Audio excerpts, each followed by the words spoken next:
Hello mate, welcome back to the channel. So first things first, if my voice sounds 2 octaves lower than it usually is, that is because I had one too many beers last night. But Project 36 must go on, and we are at number 15 of 36, and today we are looking, finally, I'm so excited. I've been wanting to get into the Shadow Ascendancies for ages, and now we're going back to our classic, everyone's favorite, the people's champ, the Trickster.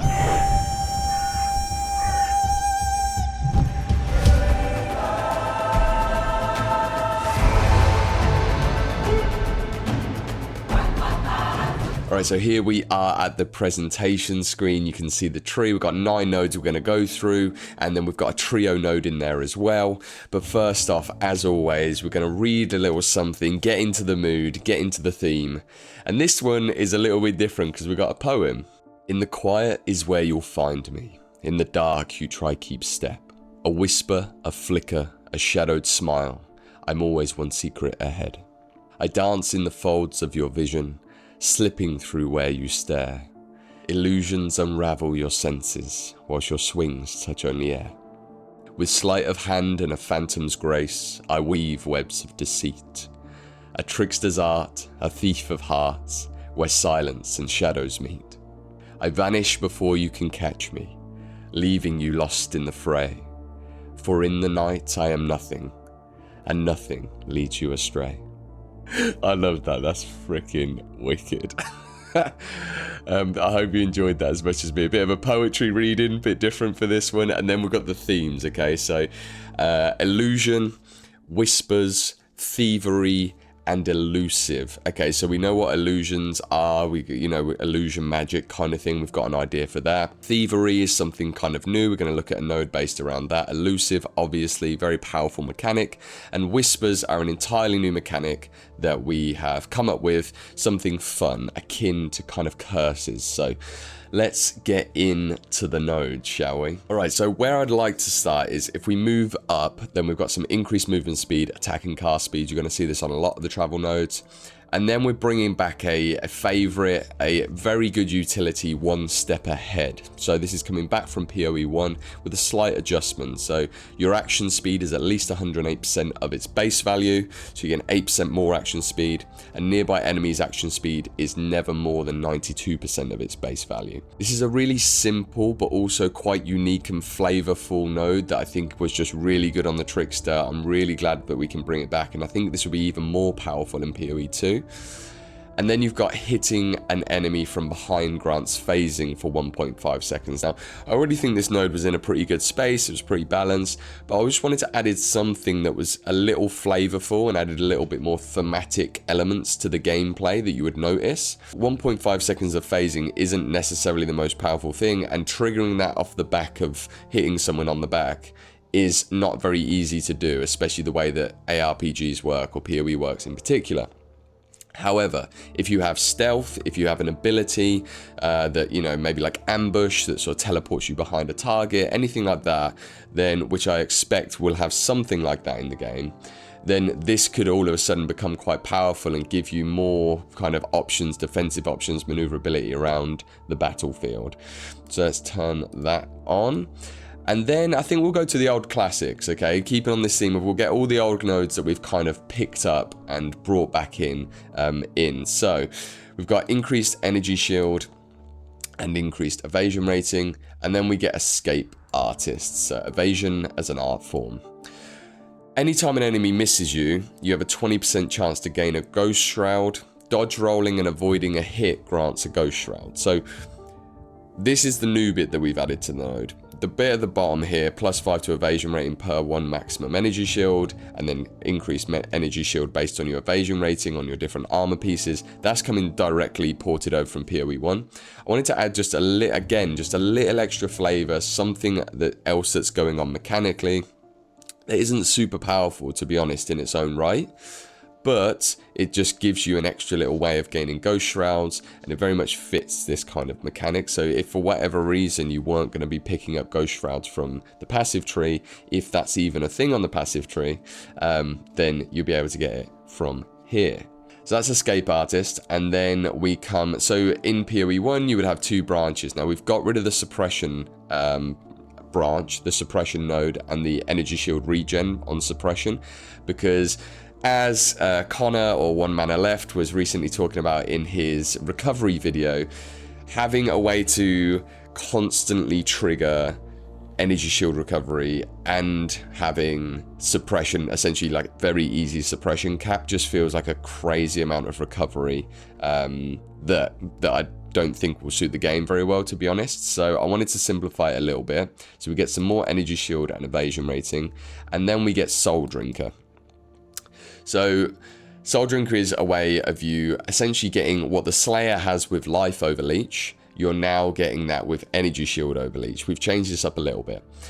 You also get 2% of your damage leached as energy shield, and then you're getting 20% increased attack and cast speed whilst leeching energy shield. So that is Soul Drinker. Let's carry on. We'll go all the way clockwise now, finishing up on the Whispers at the end here. So we've got 25% increased charge duration, 8% attack and cast speed, and we've got Mimicry.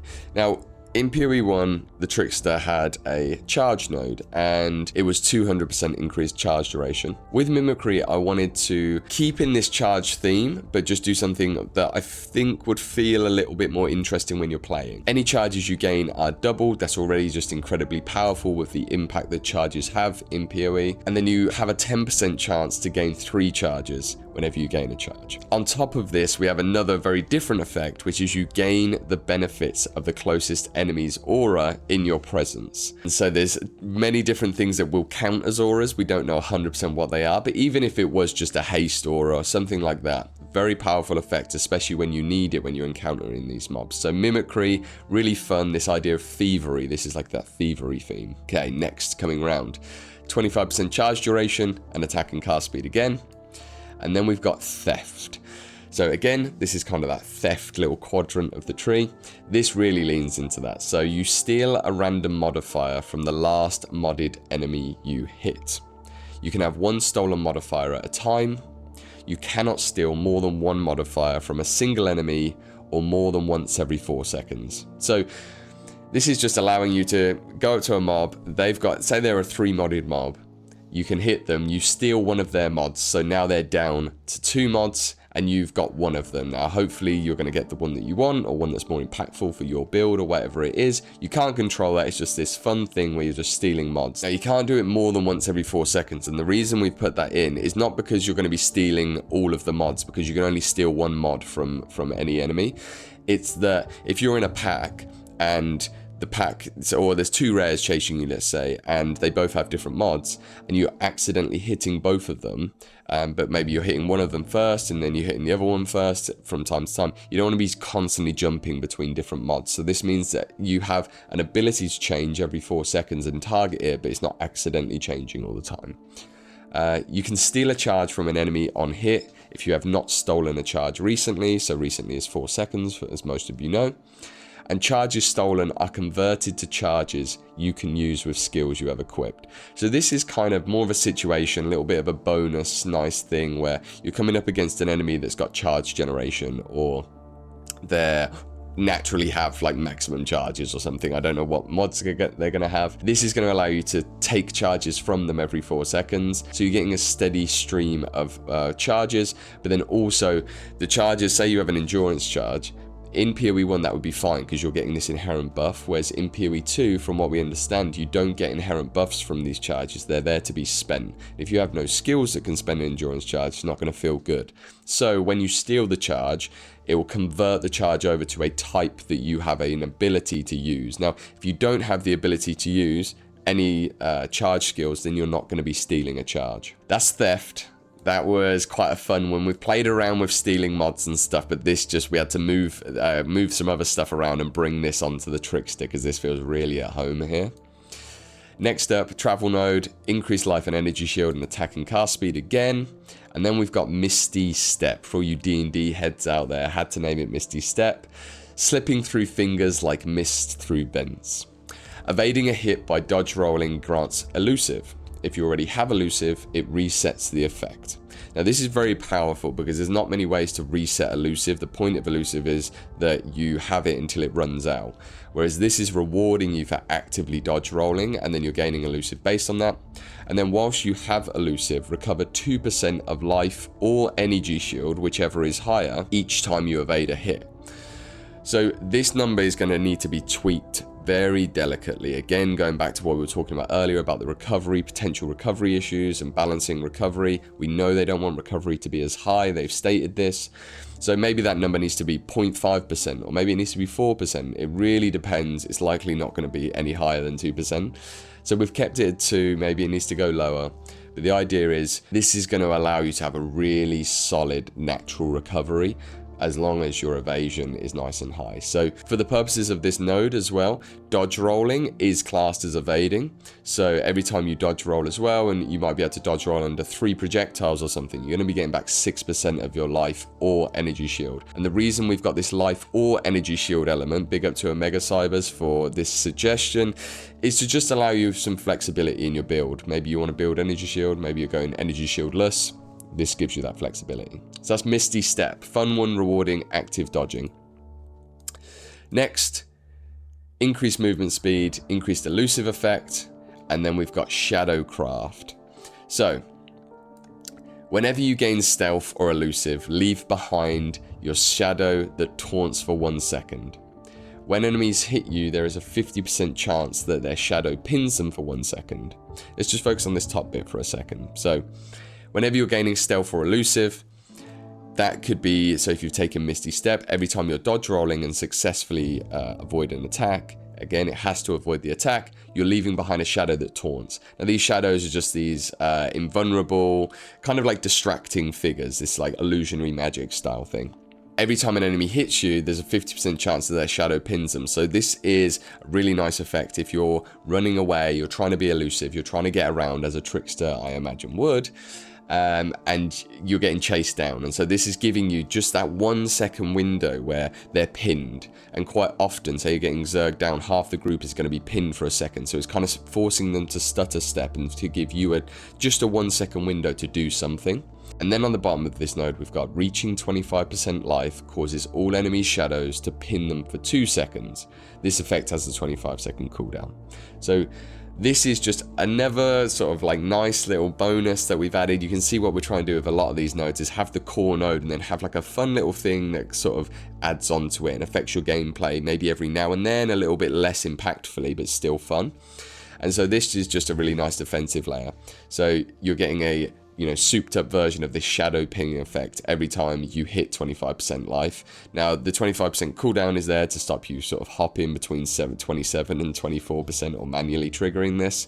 This is just there. There's like an oh crap button. It's not even a button. It's just a passive effect that happens. So that is Shadowcraft. I think this is a really powerful and deceptively powerful defensive node, especially when hit, they get pinned. As a really strong melee mitigation layer. And then the fun thing of, when you're gaining stealth or elusive, you're constantly taunting. Maybe there's some interesting things you could do with that.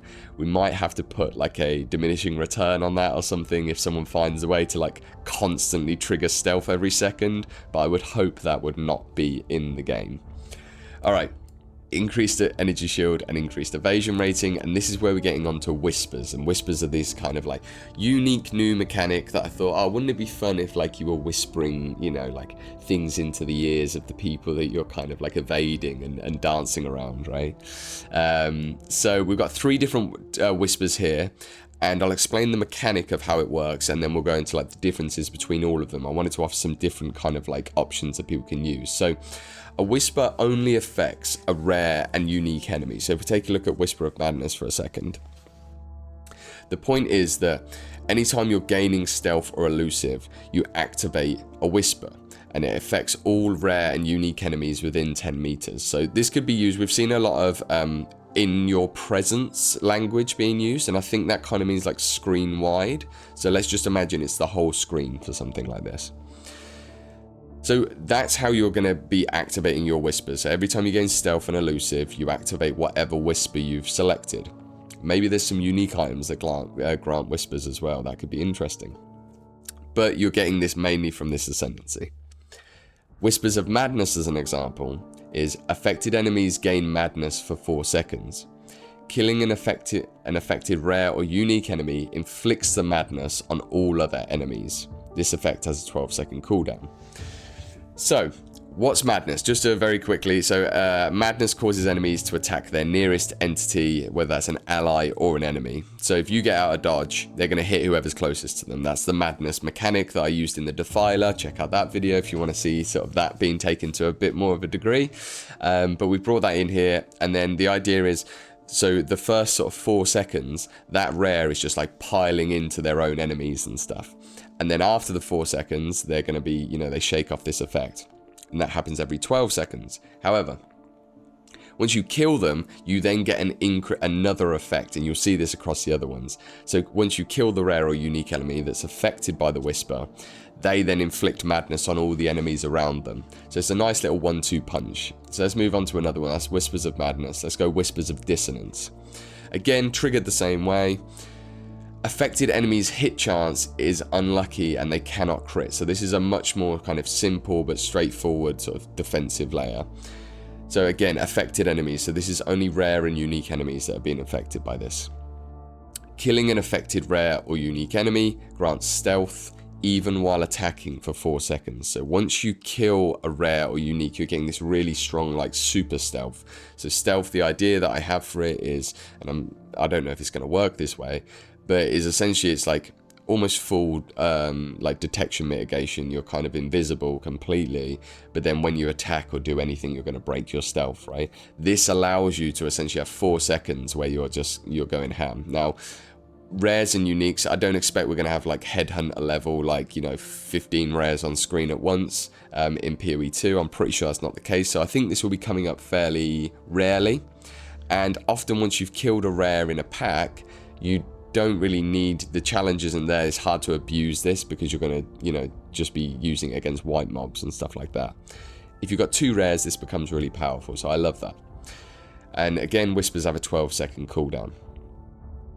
Whisper of the Medusa. This one's a little bit interesting. So again, triggered the same way, but this time, normal and magic enemies within 5 meters of affected enemies are petrified for 4 seconds. Killing an affected rare or unique enemy heavy stuns all other enemies. Okay, so how this works is, and petrified is a mechanic that I've kind of like changed a little bit. It is in PoE 1, but the way I've changed it in PoE 2 is that a petrified enemy is stunned, and it's quite a considerable stun, but like 4 seconds essentially is a very long stun. However, they take 80% less damage. So this is kind of like a sleep mechanic in like an MMO, something like that.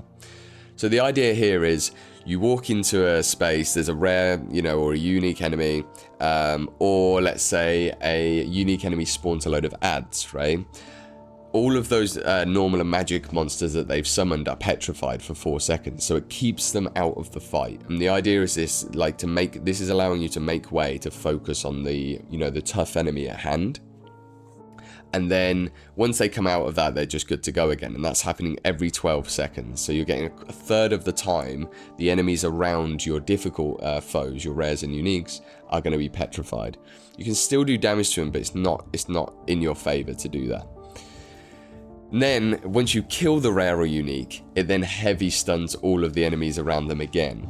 So that's just like doubling up on this. It's just doubling up on the theme and giving you another little bonus and another little breather once you've actually taken down the rare or unique. So this is your kind of like much more assassination style kind of attacking a single enemy.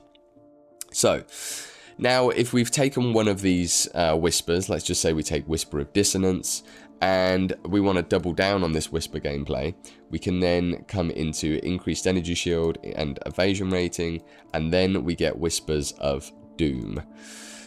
So this allows you to apply another random whisper. So anytime, and I made sure that they're not sort of anti-synergetic, like kind of, yeah, there might be very weird like niche scenarios where you don't want both, but then you just wouldn't take this node. But generally speaking, it's very good to have more than one whisper. So giving you another random whisper, and I like the fact that it's a little bit random, because then that kind of is constantly changing up your gameplay slightly.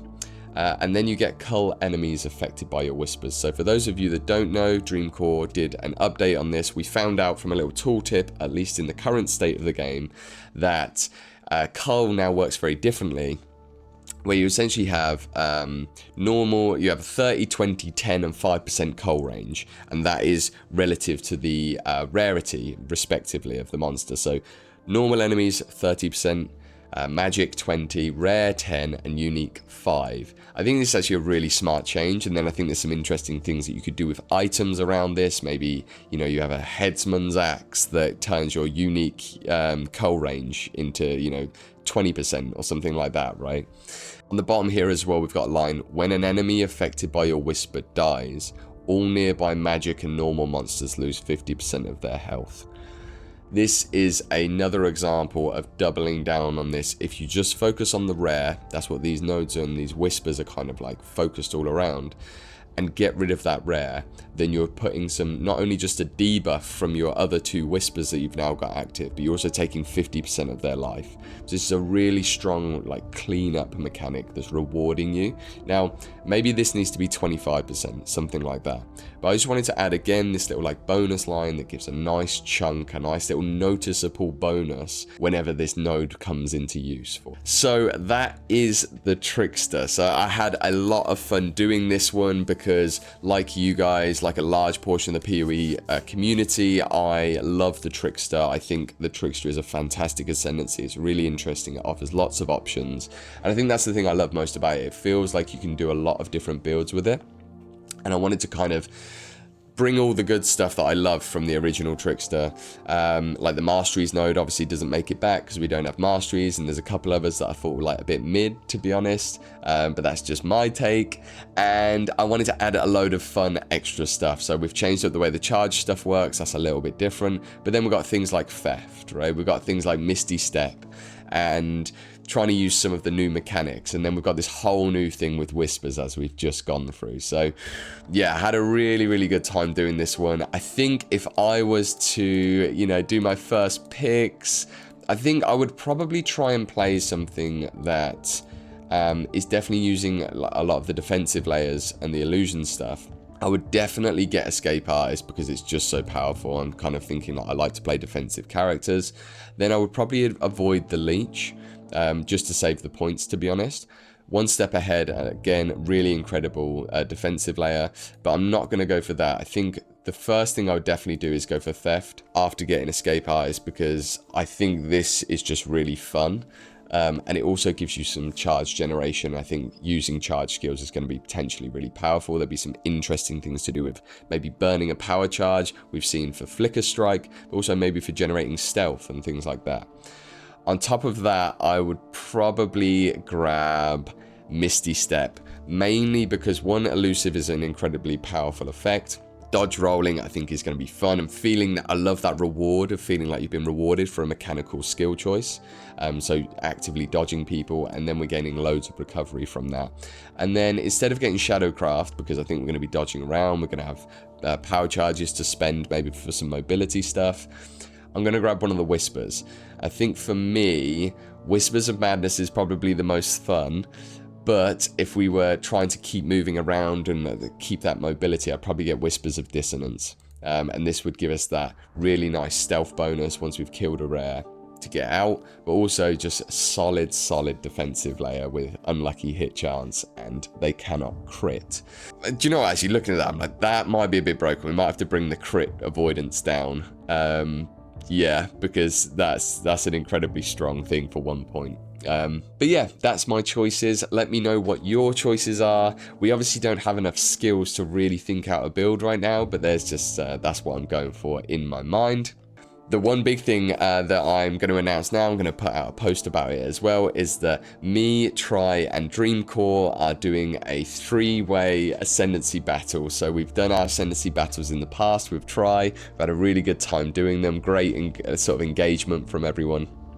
And this time, we're going to be doing it again with Dream Core involved, and we're not picking different classes. So the trick with this one is there was 3 of us, so why not all have a stab at a different Ascendancy design for one class? And the one class that we've seen so little about, that we're all so eager to find out about, is the Templar. So, this coming Wednesday, we're going to be having a 3-way Templar Ascendancy design battle.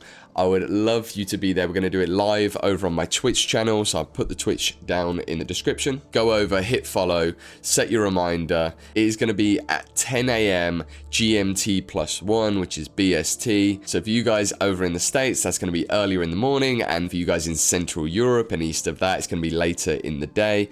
Super excited about this one. I've done the class, I've got the artwork, I'm ready for it, and I'm really hoping I win. The stakes that the winner is going to win and the losers have to forfeit is to be revealed, so keep an eye out for that one. But yeah, would love you to tune in. If you can't tune in, then of course we're going to get it on the channel as a VOD, and you'll be able to see 3 what I think are going to be pretty interesting designs. I've got little tidbits from Dream and Try. They haven't told me much, but from what they're talking about, it's going to be a really fun one. So I'm not feeling very confident. Those guys, yeah, their ideas are sounding pretty good from the base of it, but I'm going old school with it. That's all I will tell you. I'm going very, very old school. All right, that's going to be it for this one. Friends, Exiles, thank you very much for watching. As always, please like and subscribe. It helps me out massively as we get through this challenge, and I will see you in the next one. Ta-da.